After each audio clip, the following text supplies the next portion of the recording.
ఎప్పుడు కూడా మనసుని బలహీనపరచుకోకు. ఎలాంటి పరిస్థితులు ఉన్నప్పటికీ కూడా ఒకవేళ మనసు కనుక బలహీనం అయిపోయిందే అనుకోండి, మీ చుట్టూ ఉన్నటువంటి ప్రతి పరిస్థితి ఒక సమస్యగానే కనిపిస్తూ ఉంటుంది. ఏ చిన్న అంశాన్ని చూసినా కూడా ఇంత పెద్ద సమస్య నన్ను వేధిస్తుంది అన్నట్టుగా కనిపిస్తూ ఉంటుంది. అందుకోసమని మనసుని ఎప్పుడు బలహీనపరచుకోకూడదు.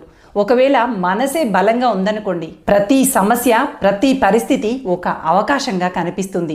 సమస్య సైతం అవకాశంగానే పరిణమిస్తుంది తప్ప సమస్యలాగా కనిపించదు. మనసు ఎప్పుడైతే బలహీనమైపోతుందో ప్రతి చిన్న అంశము పెద్ద సమస్యగా మారి నాకే ఎందుకు ఇలా అవుతుంది, నా జీవితం ఎందుకు వృధా అన్నట్టుగా కనిపిస్తూ ఉంటుంది. మనసుని బలంగా ఉంచుకునేటువంటి ప్రయత్నం చేయాలి.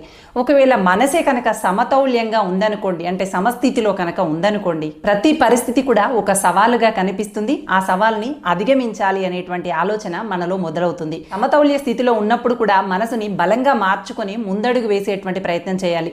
ఒక్క క్షణం మనసు